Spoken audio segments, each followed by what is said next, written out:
Hey guys, welcome back to the channel. In today's video we are out for a gravel ride as the weather has miraculously gotten warmer again. I think the high today was about 70 degrees. Yeah, so today hopefully only about 2 hours of mostly zone 2. We'll see. There's a couple brutal climbs on this route. Not the entire thing is gravel, and it's mostly gravel roads, so we'll see. But yeah, I think in today's video I'm going to be talking about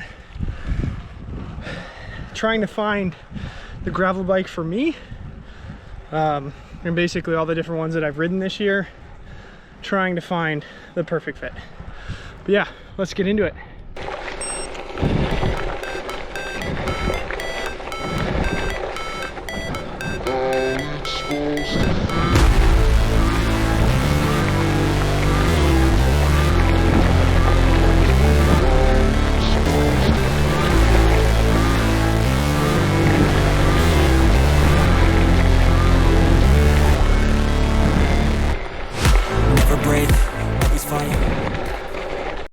Alright, let's talk. So at the beginning of the year I started off with the last generation Ventum GS1.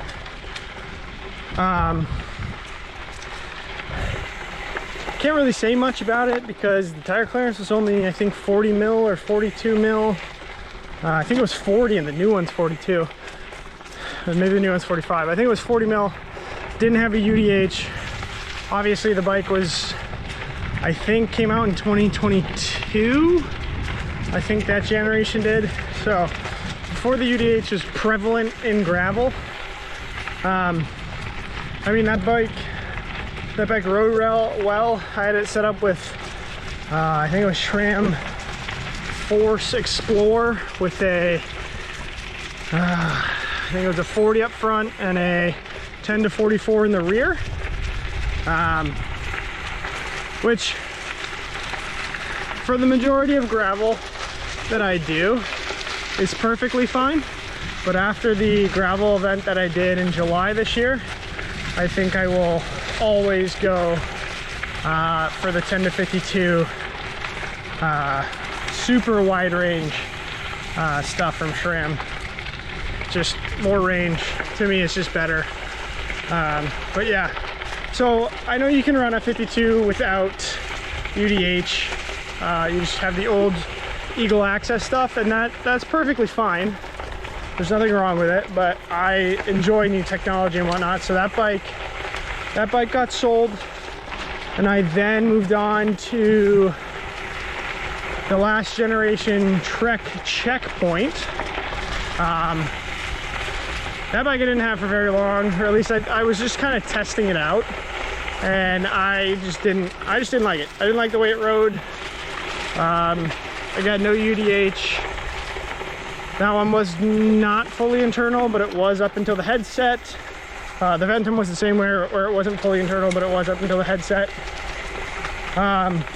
So yeah, so we had the Trek Checkpoint for a little bit, and honestly, that one had 45 mil clearance, which is like, that is modern, right? So like you need at least 45 mil clearance in my opinion, preferably more, which, yeah.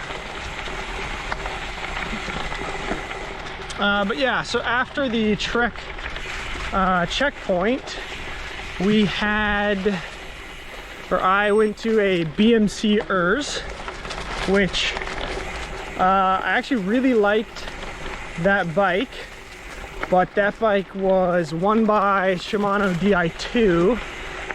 I did everything I could to make it a wider range, so I think I was running a 40 tooth with a 9 to 42 cassette, or maybe it was a 38 tooth with a 9 to 42 cassette. I tried to get as much range out of it as possible. I enjoyed how good it was at shifting, and my problem was mainly that it's 11 speed and there's no UDH, and it's the range of the cassette. The 9 to 42 just wasn't enough. I mean, compared to the 10 to 44, it's pretty comparable.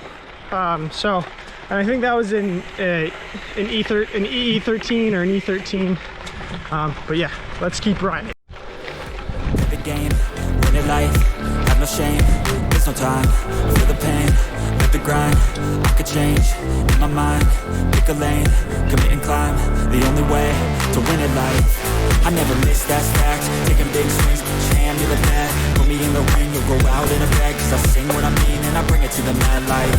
Ain't got time to kill, I got time to feel, I took the red pill, I know life's short so I wanna live real, but how's it supposed to feel? Yeah, so back to the BMC Urs. That bike, you know, it was pretty much fully internal. It just didn't have the UDH, and the rear suspension kind of squeaked a little bit, which was unsettling. So then we went from that bike to a NV Mog, which I bought a used frame set in a 56. And I typically ride a 58, and that's foreshadowing for one of the issues I had with the NV Mog and why that bike ultimately left, and we're now on the bike that we are now. So with the NV Mog, it was great. UDH, we ran a 40 tooth with a 10 to 52, the GX transmission stuff, which I extremely enjoy transmission and how easy it is to set up, and the fact that you don't really have to adjust it. It's great. On that, but that bike was a 56, so we ran a long stem, which made the handling a little funny, a little closer to a road bike and a little less like a gravel bike, which was fine. But that's the bike that I did my event on, and I needed a bigger frame with a shorter stem, basically, just to get the handling characteristics that I wanted. But yeah, no, the NV Mog was great. We had that one built up with the Zip 101 Explorer wheels, and those wheels, I like them a lot. They have like a 27 mil internal width, and we were running WTB Radler 700 by 44C tires, which they probably measured closer to 4850. No, but that bike I really liked, but I had to sell it because it was too small. Like with the stem, it made it fit, but I had slight toe overlap, which I really don't want in a gravel bike. Like, I'll deal with it on a road bike, but I don't want it in a gravel bike just because the wheelbase is shorter, with a large stem. So again, it's a little bit more twitchy. But no, that bike, it was great. I don't regret it, but I wasn't about to drop a ton of money on a 58 Mog, because those frame sets they're expensive. They are.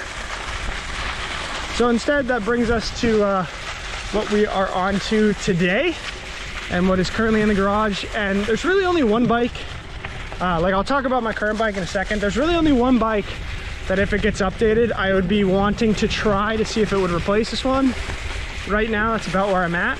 And that would be if the Cannondale Super 6 SE gets an update and it's fully internal UDH, then I would try that bike out to see if it would do better or not than my current state. But yeah, let's keep riding a little bit, and then we'll pull over and I'll show you the bike and the setup and everything.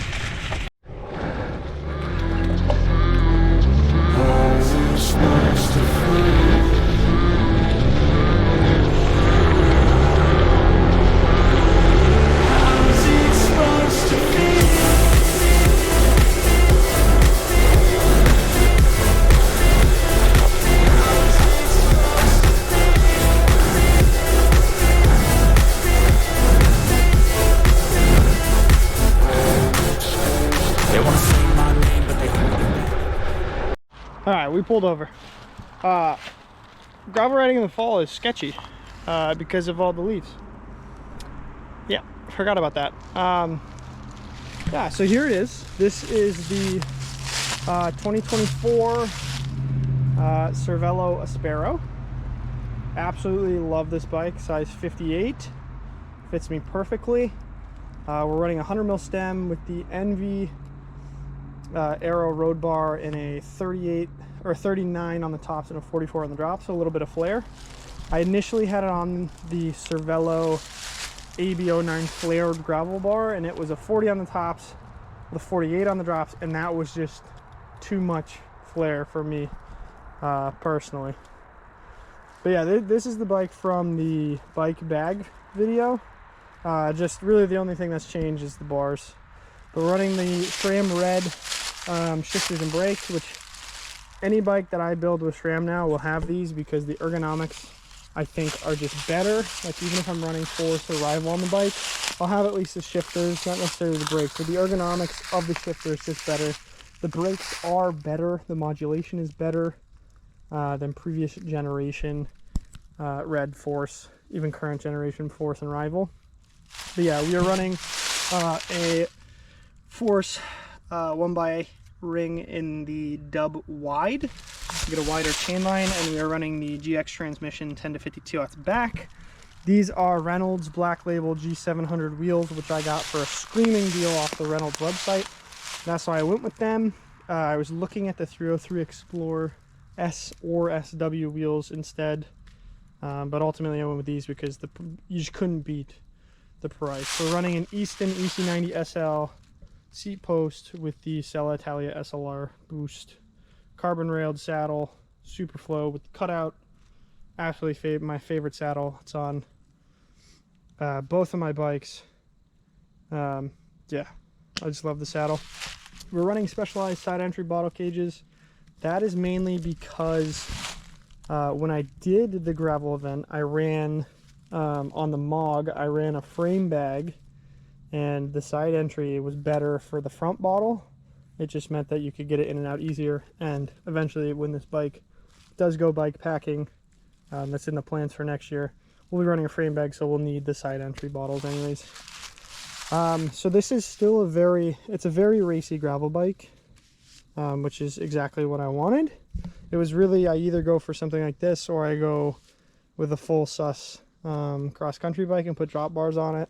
But this is what I went with. I'm super happy with it. And yeah, this is just the bike. We're running 160 rotors front and rear. Yeah, let's keep riding.